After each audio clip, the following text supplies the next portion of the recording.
Bonjour à toutes, bonjour à tous et bienvenue dans ce nouveau podcast de luxe. Cette semaine, nous revenons sur un film haut en couleurs. C'est aussi la suite de Stella, un film sorti en 2008. Et cette suite se nomme Stella est amoureuse. Tu passes le bac cette année? Arrêtez tous de me faire chier avec ça, là. Tu veux travailler au café comme ta mère? Jamais. Bah pourquoi? Qu'est-ce que t'aimes bien faire après l'école? Je fais de la danse. Super, quel genre de danse? Enfin, devant la télé, chez moi, quoi. Le 7 décembre 2022, nous avons reçu la réalisatrice Sylvie Verheide pour la présentation de son nouveau film Stella est amoureuse. Cette présentation se déroule en deux parties, une première avant le film et une seconde après le film. C'est dans cette seconde partie que l'échange avec le public aura lieu. Je vous laisse découvrir cette première partie. Bonsoir à toutes et à tous. Alors, ce qui est amusant avec la bande-annonce que vous venez de voir, donc d'un film qui s'appelle Cet été-là, c'est que le projectionniste qui est là-haut a voulu s'amuser en faisant la correspondance Stella, cet été-là. Je sais pas, ça l'amusait beaucoup. Et en même temps, il me l'a dit tout à l'heure, et en même temps, je trouve ça assez raccord finalement parce que d'abord, vous allez voir Marina Foïs dans le film qu'on va vous présenter maintenant. Et puis aussi, on parle d'enfants qui ont l'âge de Stella, que peut-être certains d'entre vous ont appris à connaître il y a 14 ans maintenant. Et nous, on avait été ravis de sortir ce film ici. Et puis, 14 ans après, donc, on est ravis d'accueillir maintenant la réalisatrice de Stella est amoureuse, Sylvie Verheide, mais elle est déjà là sur scène. C'est extraordinaire. Elle était pressée de vous rencontrer, donc merci de l'accueillir. Bonsoir. Et puis, comme il y a ici, donc on est ravis tous de vous accueillir, mais il y a ici un groupe de jeunes filles qui viennent du lycée Fresnel et qui risquent de partir un peu avant la fin du débat.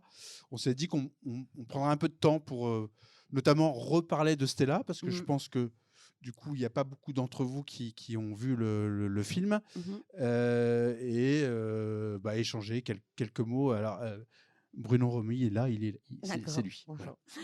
Oui, alors, Stella est amoureuse, c'est comme on peut dire une suite. C'est-à-dire qu'il y a quelques années, j'avais fait un film qui s'appelle Stella, qui était l'histoire d'une petite fille qui grandissait dans un café très populaire et qui rentrait en sixième dans un très beau lycée parisien, très bourgeois, etc. Et qui tout d'un coup découvrait le monde, la culture, les livres, le cinéma, etc. Bon, bref, et qui devait s'acclimater. Voilà. Donc ça, c'était l'histoire de Stella. Et c'était Sylvie, donc la première, le premier épisode, disons, en 2008. C'est ça. Mais entre-temps, il s'est films. passé 14 ans. Ouais, j'ai fait d'autres Vous avez fait films. d'autres films. Et puis Stella, elle n'a pas grandi autant. C'est-à-dire qu'elle n'a pas ici 14 ans de plus. Non. Alors, le premier Stella, en fait, mon envie de le faire avait été déclenchée, c'est un film assez autobiographique, par le fait que mon fils était au collège, enfin était rentré en sixième dans un très bon lycée parisien. Et moi, j'étais plutôt mauvaise élève, et lui, il a fait du latin, du grec, et il allait aux toilettes avec son livre de maths. Voilà. Donc, et donc, ça m'a ramené à ma mère dans des réunions de parents d'élèves, moi dans les réunions de parents d'élèves dans les très bons lycées parisiens. Voilà, donc j'avais envie de faire un film en ce qui concerne Stella, sur le fait qu'on peut être une cancre.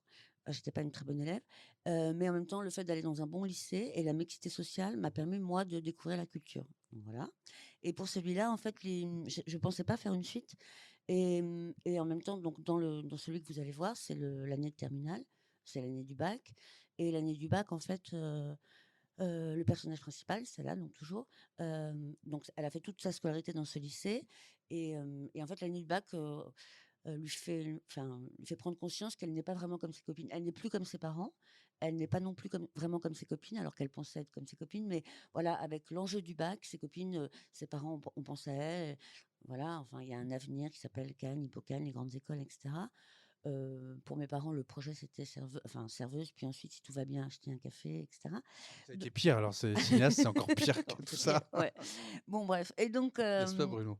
voilà. Et donc, puis donc, vous allez voir, c'est l'année du bac. Bon, je vous dis pas ce qui se passe. Voilà. Mais mon envie de faire celui-là a été déclenchée par le fait que mon cas particulier, qui était un cas particulier de transfuge de classe, c'est comme ça qu'on voilà, Donc moi, je devais trouver ma place à moi parce que j'étais plus comme mes parents, mais j'étais pas non plus comme mes copines. Donc je devais trouver ma voie. Et l'année du bac se présente, enfin voilà, qu'est-ce qu'on va faire après, l'avenir, ça fait peur, on tombe amoureuse, les copines, bon bref, tout est remis en question.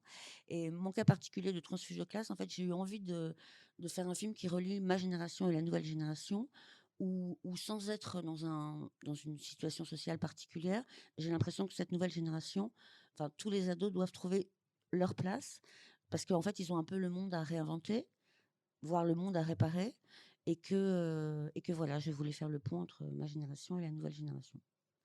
Alors, ce qu'on peut dire aussi Mm. sur le film, sans rien déflorer, Ouais. c'est qu'on retrouve donc tous les personnages, Mhm. mais qu'ils ne sont pas interprétés toujours par les mêmes personnes, Mhm. ne serait-ce que parce que la petite On Stella, n'avait plus l'âge. oui, puis surtout, comme 14 ans se sont passés, Oui. ça ne correspondait plus, du coup. Voilà. Voilà, Ouais. effectivement, vous avez trouvé une autre actrice. Mhm. Et on retrouve Benjamin Biolay, qui est définitivement Le rôle du lui, papa. le Ouais. père de Mhm. Stella. Mhm. Et d'ailleurs, ça, c'est intéressant quand même de parler de. On en parlera peut-être tout à l'heure, à moins que vous vouliez en parler maintenant, mais Benjamin Biolay, c'est un film qui a beaucoup compté pour lui, Mhm. Stella, Mhm. puisque, a priori, il ne souhaitait pas faire de Une carrière- cinéma. Non. Et en fait, avant Stella, j'avais fait un téléfilm avec lui. Ouais. Et donc, il n'avait jamais tourné.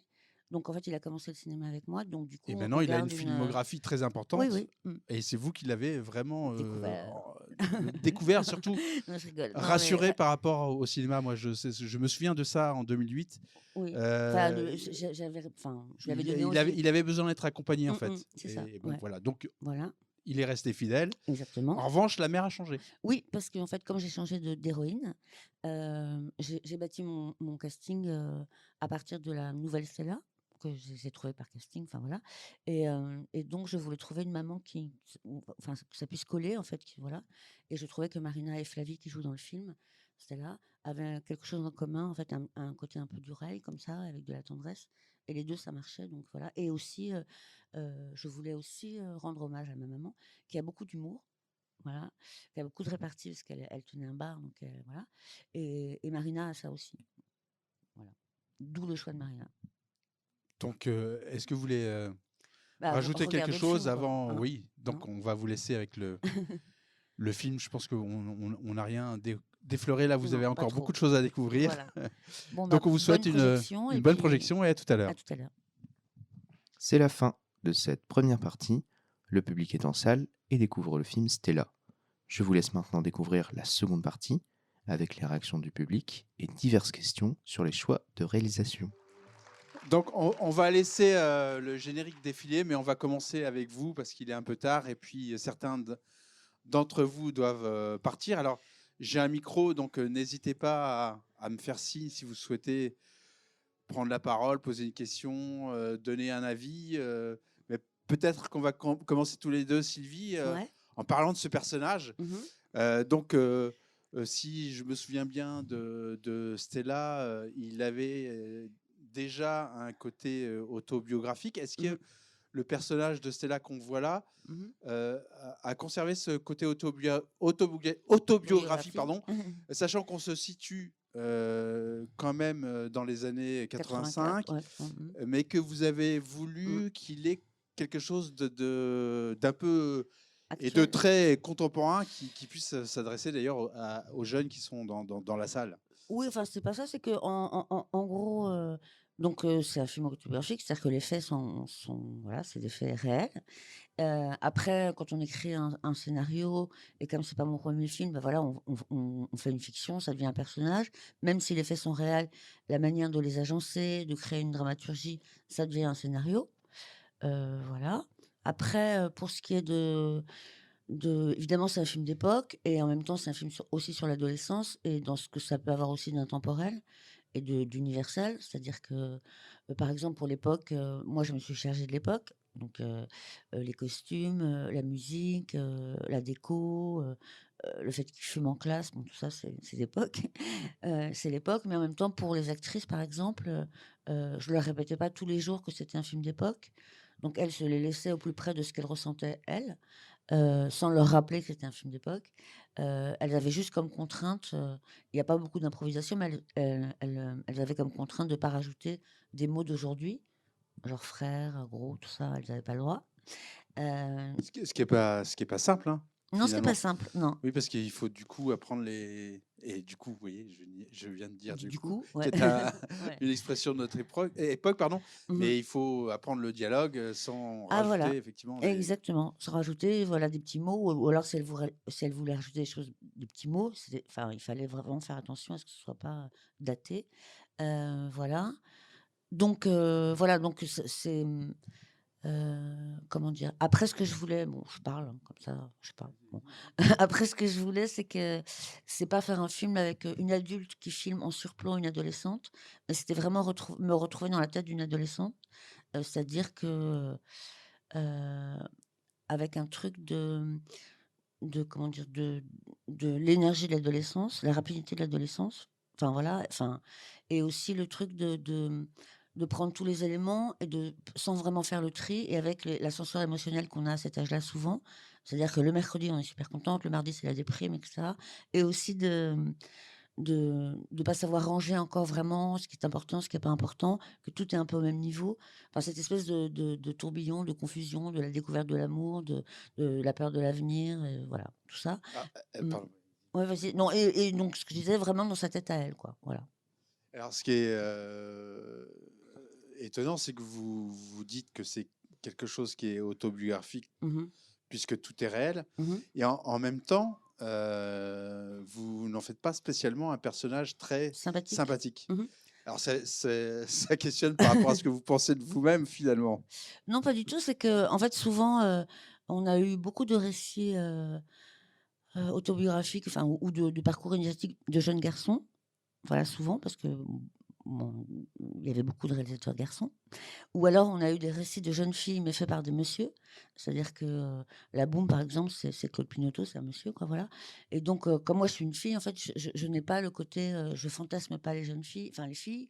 Je n'ai pas de donc, en fait, c'est surtout que c'est plus, ça veut dire que, par exemple, le groupe des copines, j'avais comme contrainte que dès le début du film, il faut qu'on ressente qu'elles sont copines et j'ai pas toute une introduction pour créer des liens. Enfin, il fallait vraiment qu'on ressente un groupe et hem et heu et ce qui fait qu'elles sont un groupe, en fait, c'est qu'elles peuvent être vachardes entre elles, quoi. C'est qu'elles peuvent sortir des saloperies, enfin, pas des saloperies, mais elles peuvent faire des blagues, se parler un peu brutalement et ça signe vraiment qu'elles sont copines et heu et le personnage de Stella, c'est pas ni qu'elle est sympathique, ni qu'elle est pas sympathique, c'est qu'elle est pas fantasmée, en fait. Enfin, elle est pas idéalisée comme une jeune fille et cetera. Et ses copines l'appellent quand même la punaise. Oui, voilà, parce qu'elle est, et puis c'est l'adolescence, donc à l'adolescence, des fois, on n'est pas très ouvert, enfin, on a des petits problèmes, donc on les gère comme on peut, quoi, voilà. J'ai répondu bien ou Oui, non, voilà. mais tout à fait. Non, mais de toute façon, vous répondez Non, mais c'est parce comme vous. non, mais c'est vrai parce que souvent, c'est vraiment une vision fantasmée des jeunes filles et les jeunes filles, des fois, elles sont pas sympas, elles sont pas souriantes, elles sont pas douces, elles sont pas folles amoureuses d'un mec, mais peut-être le mardi de Pierre, le mercredi, enfin voilà, il y a tout ça, en fait, qui a pas été tellement exploré, en fait. Et Voilà. qu'est-ce qui reste de Stella là, à 18 ans, de la Stella qu'on a connue quand elle avait 11 ans et qu'est-ce qui a changé dans ce personnage? Parce qu'elle reste un peu mystérieuse. Ben, ce qui a changé, c'est que non, elle a pas vraiment changé, en fait. C'est que, voilà, à 11 ans, sa problématique, son monde, c'est ses parents. Enfin, c'était ses parents, le café, son univers, en fait, presque comme un bocal et elle découvrait un autre monde qui était le lycée et là, en fait, elle a une sorte de petit cocon et puis le bac va faire qu'il y a d'autres questions qui se posent et elle découvre les boîtes de nuit qui lui amènent aussi l'ouverture à un autre univers et pour moi, dans ma tête, c'est comme, en fait, c'est comme, la boîte de nuit, c'est comme un théâtre où elle peut s'inventer, où elle se crée un personnage, où elle s'exprime par la danse et cetera et c'est un nouveau lieu de culture, en fait.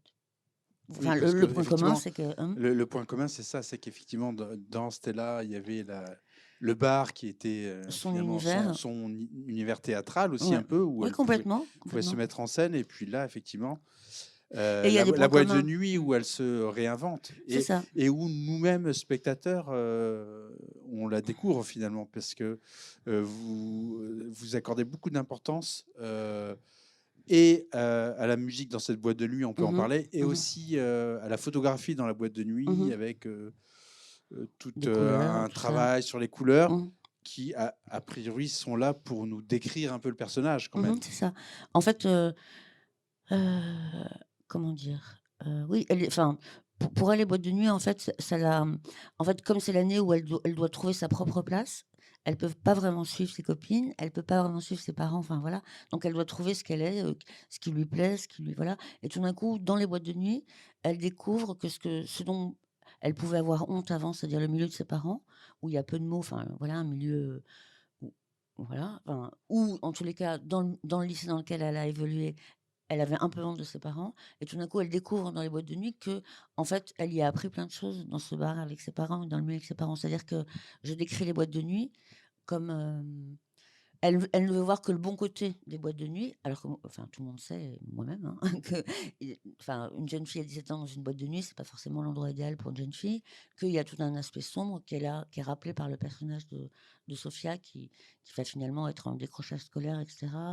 On imagine découvrir la drogue, ça, parce qu'il y avait ça aussi dans une boîte de nuit. Mais le fait qu'elle a grandi dans un milieu très populaire où elle a vu l'alcool, enfin, voilà, tout ça, fait qu'elle est pas fascinée par le côté sombre de la boîte de nuit, mais plutôt par la lumière, en fait. Voilà, je suis bavarde, en fait, hein. Est-ce que quelqu'un veut intervenir dans la salle? Bonsoir, c'est pas une Bonsoir. question. Je voulais vous dire que moi, je la trouvais super attachante, votre personnage, en fait. Je suis d'accord avec vous, elle ressemble à une jeune fille d'hier et d'aujourd'hui. Merci. Elle est hyper moderne. Et en même temps, je la trouve super attachante. D'ailleurs, ça se voit, tout l'amour et l'amitié que lui porte son groupe, même le regard de sa mère. Donc, je trouve que pour le coup, moi, je l'ai adorée, quoi. Merci Voilà. beaucoup, merci. Oui, elle peut être chiante, mais elle est quand même attachante, voilà. D'autres interventions? N'hésitez pas, hein.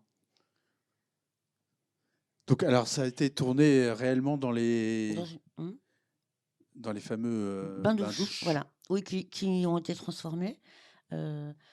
C'est-à-dire qu'aujourd'hui, c'est un hôtel lounge un peu chic, etc., ce qui n'était pas du tout le cas à l'époque. C'était beaucoup plus grand, bon, voilà. Donc, j'ai tourné dans les vrais lieux. J'ai bénéficié d'un truc super, c'est que en fait, j'ai tourné pendant le 2e confinement. Donc, on devait se tester le matin, tous les figurants, etc. Mais comme tous les gens qui étaient là, que j'avais voilà, sélectionnés pour être dans la boîte, des danseurs et autres, ils n'avaient pas été en boîte de nuit depuis 1 an et demi. Donc, il y a eu une énergie complètement. Enfin, tout le monde s'est lâché parce que ça faisait 1 an et demi que les gens ne s'étaient pas retrouvés en groupe à faire la fête, en fait. Donc, le Covid, ça a été d'une part compliqué d'un certain côté, et de l'autre côté, ça nous a permis de faire des choses qu'on n'aurait pas pu faire en temps normal. Par exemple, j'ai tourné dans des endroits à Paris la nuit où il n'y avait pas de voiture, il n'y avait personne parce que c'était le couvre-feu, et du coup, c'était super pour nous. Voilà, donc il y avait des bons côtés, et puis le mauvais côté, c'est qu'à la cantine, je mangeais toute seule. Bon, voilà. Et dans le bain-douche, justement, il y a tout ce côté donc qui est réel, aquatique, enfin l'eau, Oui, ça c'est vrai, ça existait. auquel Ouais. vous êtes vraiment attaché en lui donnant quelle symbolique en fait? Bah, en fait, comme c'est un peu comme un endroit pour renaître, quoi.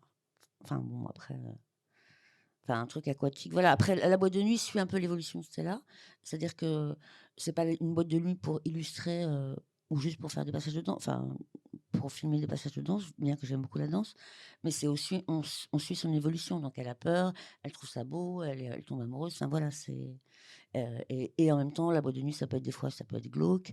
Enfin, j'ai essayé de et le voilà. Et donc la musique joue un rôle important dans le film, Oui. mais on n'entend pas nécessairement des classiques qu'on pourrait attendre des ces années années-là. 85. Alors comment vous avez travaillé tout ça en fait? Ben, en fait, on a fait un gros travail sur la musique parce qu'en fait, la musique, ça coûte très cher au cinéma, de plus en plus. Pour acheter un morceau déjà existant, en fait, ça coûte beaucoup d'argent. Donc, il y a eu de la musique composée pour le film, qui suit un peu la voix intérieure des personnages, donc la musique composée pour le film, et puis des morceaux, voilà. Il a fallu trouver un équilibre entre ce que je voulais, ce qui était possible, voilà, trouver des astuces pour pour à la fois, si je tenais à un morceau, ça voulait dire qu'à un autre endroit, j'en mettais un super pas cher où je trouvais une idée. Et par exemple, dans la boîte de nuit où elle danse, non, où elle embrasse André, voilà, c'est moi qui chante et puis c'est mon mec qui fait la musique. Ça fait un tube, voilà. Et donc du coup, j'ai pu, comment dire, Donc, il y a une grande partie de musique composer originale. voilà.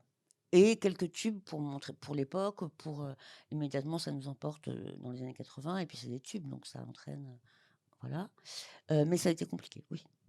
Enfin, ça a été un gros travail. Et sinon, dans la boîte de nuit, la manière de filmer, en fait, j'ai tourné à 2 caméras, voilà.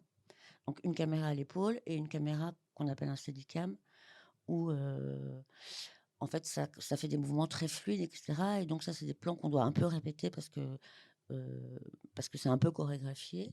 Et puis de l'autre côté, j'avais une caméra beaucoup à l'épaule, souple, qui me permettait d'aller chercher ce qui m'intéressait. Et comme c'était mon fils qui était à la deuxième caméra, je pouvais lui hurler dessus.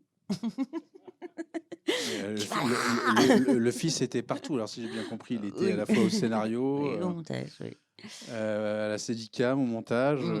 Pas Steadicam, c'était le vrai chef-op. Enfin, c'était un Steadicam, mais bon. Donc c'est quand même une affaire de famille. C'est quand même une affaire de famille, oui, voilà. Donc c'est à la fois autobiographique et je l'ai monté avec mon fils au montage et il a coécrit avec moi et il était à la deuxième caméra. Vous voulez... qui veut... Oui. Bonsoir. Bonsoir. Tout d'abord, j'avais adoré le premier, j'ai adoré le deuxième. Merci. Les liens avec l'ambiance du bar et l'autre monde, la découverte et la rencontre de ces deux mondes, on le ressent dans les deux. Et pourquoi vous avez mis 14 ans à la faire réapparaître? Parce qu'en fait, je ne pensais pas du tout faire une suite. Et comme je le disais tout à l'heure, en fait, en fait, ça prend du temps de faire un film, ça demande beaucoup d'énergie. Bon, voilà. Enfin, de faire un film un peu à côté, pas dans les clous, on va dire. Donc, en fait, ce qui m'a vraiment motivée, c'est ce que je disais, c'est que mon cas particulier à moi, qui était il fallait que je me trouve une place, parce que la place qu'on avait décidée pour moi n'était pas la mienne. Enfin, enfin voilà, donc il fallait que je me trouve un endroit. Donc, les problèmes du transfuge de classe, bon, tout ça. De mon cas particulier, je me suis rendu compte justement que la jeunesse d'aujourd'hui avait vraiment une place tout le monde en fait avait ils ont leur place à trouver parce que par rapport à nous, on avait une notion de progrès, une notion de futur quand même. Voilà, aujourd'hui c'est un peu compliqué et j'avais envie de, comme dans le premier, j'avais envie de dire que même si on est mauvais en classe, le fait d'être dans un bon lycée, qui est de la mixité sociale, ça pouvait permettre d'avoir accès à la culture et de changer des vies, enfin vraiment.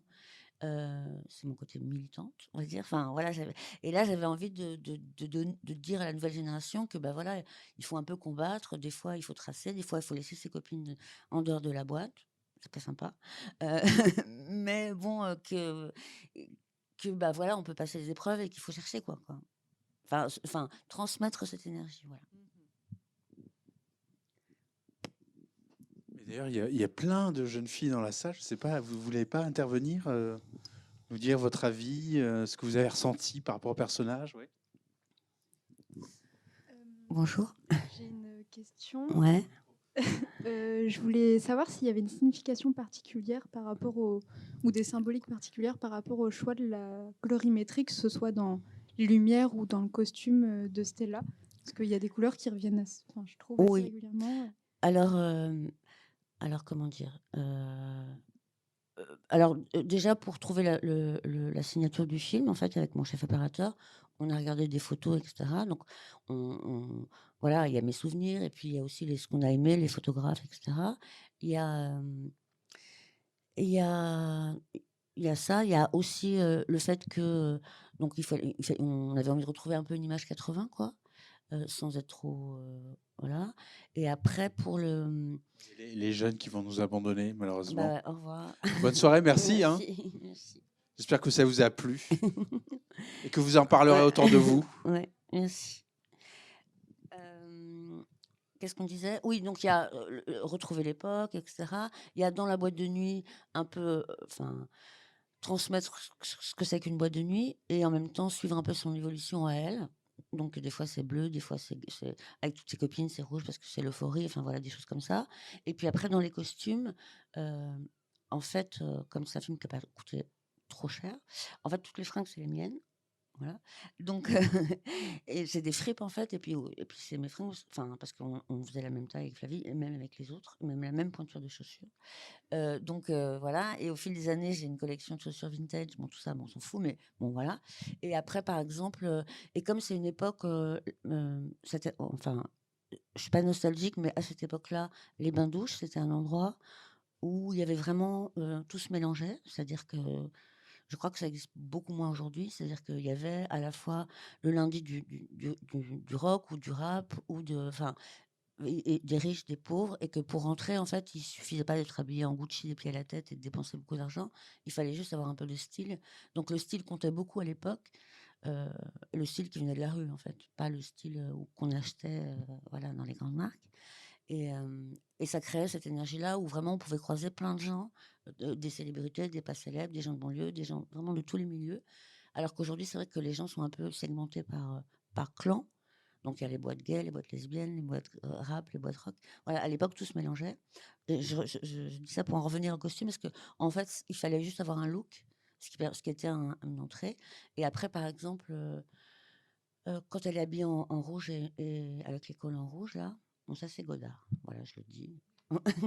Godard, c'est Godard. C'est Godard, Ah voilà, oui. je m'en fous, je le dis. C'est une référence, c'est Anna Karina, quoi. Oui, c'est Godard aussi, voilà. Ouais. Comme vous parlez de Godard, est-ce Mhm. que vous avez d'autres inspirations qui vous ont aidé pour Ben, ce film non, pas vraiment. En fait, comment dire, moi, toutes mes inspirations sont plus littéraires que cinématographiques. Voilà, enfin, je suis venue au Sylvie cinéma. regarde beaucoup de séries aussi, faut Ouais, dire. ça c'est vrai. Donc j'ai commencé le cinéma par l'écriture. Après, quand j'ai commencé à vraiment faire du cinéma, j'avais une idole, c'était Scorsese, bon, ce qui n'a rien à voir avec Godard. Et puis j'ai toujours aimé Godard, mais plus ça va, plus en fait Godard reste comme peut-être beaucoup parce que j'ai filmé beaucoup de filles, enfin de femmes quoi, ou de filles, et que l'image d'Anna Karina reste comme un voilà. Et puis un truc de grâce qui reste, voilà, d'image en fait. Mais la question sur la colorimétrie et aussi sur les vêtements était quand même très intéressante parce Oui. que à la fois ça revient à ce qu'on disait tout à l'heure sur votre travail, sur le subconscient du personnage qu'on comprend à travers la musique et les couleurs et effectivement la mise en scène. Et puis c'est aussi un personnage qui accorde beaucoup d'importance effectivement à ce qu'elle construit avant d'aller en boîte de nuit, sa façon de s'habiller. Voilà. C'est vraiment un élément très important. Oui, et ça c'est aussi un truc, Stella. c'est vraiment un truc de la culture populaire. C'est-à-dire que moins on a d'argent, plus on a envie d'être bien habillé. Donc c'est un truc vraiment de la culture populaire de la rue en fait. C'est que l'apparence et les fringues, enfin la manière d'être au monde, ça passe par même, enfin voilà, c'est un fait. Donc c'était important pour elle les fringues, voilà, le style en fait, plus que les fringues. Et puis il y a aussi le fait que comme c'est un personnage qui parle pas beaucoup, enfin qui est plutôt taiseux, enfin parce que voilà, elle vient d'un milieu où quand enfin les grands signes de tendresse, c'est qu'est-ce que tu veux manger, enfin tout, mais qui n'est pas c'est pas péjoratif, mais voilà, c'est un milieu où on parle pas beaucoup, enfin on s'exprime pas par des phrases, par des mots, et que ses copines elles ont les mots, elles ont les phrases, et qu'elle au milieu voilà, elle s'exprime plus par l'action en fait. Et donc la voix off est là pour être avec elle, avec ce qu'elle pense, mais elle a du mal à exprimer ce qu'elle pense avec des mots devant les autres. Donc je sais pas si j'ai répondu. Oui, non mais et est-ce que c'est cette apparence qui je vais poser une question qui va peut-être vous en rappeler une autre quand vous avez passé l'oral. Est-ce que c'est cette apparence qui séduit Dixon ou c'est sa façon de danser, ou c'est comment Dixon tombe amoureux? Donc André dans le film, je sais pas. Après, je me dis que en fait, ce qui caractérise le personnage là de Stella, c'est qu'elle est à la fois ultra trouillarde et téméraire. Donc je pense que et qu'elle est un peu à côté, c'est-à-dire qu'elle va en boîte de nuit, mais elle boit pas d'alcool, elle ne prend pas de drogue, enfin elle est un peu à côté, donc peut-être que ça la voilà. Et après ce que je me raconte aussi, c'est que, par exemple, bon, Dixon qui joue dans le film danse vraiment extrêmement bien. Enfin, c'est vraiment bon voilà. Je suis «Ouh là!» et donc donc vraiment D'ailleurs, vous l'avez trouvé où, ce alors Dixon? je l'ai vu enfin, quand j'ai commencé le casting, je me suis rappelé que j'avais vu Dixon, qui est chanteur dans la vie en fait, dans une émission qui s'appelle La Nouvelle Star et que je devais regarder parce que Benjamin était jury, je crois, dans cette voilà et que j'avais trouvé déjà qu'il avait du talent et qu'il chantait bien, mais qu'il avait un truc de très délicat et très, pudique, enfin un truc de très délicat, voilà, qui m'avait séduit. Je me rappelais, donc je l'ai vu en casting et ensuite je suis allée voir son Instagram et j'ai vu qu'il dansait, voilà et donc je lui ai fait passer un casting et ça a marché et par exemple dans la boîte de nuit, c'est ce que je voulais dire, c'est que, c'est que le personnage de Stella, ça, c'est qu'elle est trouillarde, mais elle y va quand même, en fait. Voilà. Donc ça, je pense que ça peut être séduisant. Et par exemple, dans la scène, et Flavie, par exemple, elle a ça dans la vie. Par exemple, dans la scène de boîte où ils dansent tous les deux, c'était pas chorégraphié. Donc on a fait une prise où Dixon faisait attention à ce que Flavie puisse suivre, etc. Et après, je lui ai dit, bah, tu danses pas avec ta grand-mère, vas-y à fond, parce que je sentais qu'il faisait attention à ce qu'elle soit pas en retard ou je sais pas quoi. Et Flavie, elle a ça dans la vraie vie, hein, le personnage là, mais elle a aussi dans la vraie vie. C'est qu'elle a cet aplomb-là de voir un mec qui danse incroyablement bien devant elle, mais elle cherche pas à danser comme lui. Elle cherche pas à faire semblant qu'elle danse. Enfin voilà, elle vit le moment, mais elle est quand même dans la musique et dans la danse. Je sais pas si ça vous, enfin vous voyez ce que je veux dire. Alors qu'il y a plein de gens qui essaieraient de trouver des pas, ou qui abandonneraient, ou qui seraient hyper tétanisés parce que le mec danse vraiment extrêmement bien. Et elle y va quand même, quoi. Elle suit, et c'est assez élégant, quoi. Voilà. D'autres interventions? Moi, j'aurais juste c'est pas une question, c'est plus une remarque que j'ai beaucoup apprécié, le fait que on commence, enfin la fin se termine par là où ça a commencé, donc qu'on revienne du coup au voyage d'Italie, et que ça apporte une certaine fraîcheur et on voit en fait l'évolution de Stella par rapport au début à la fin.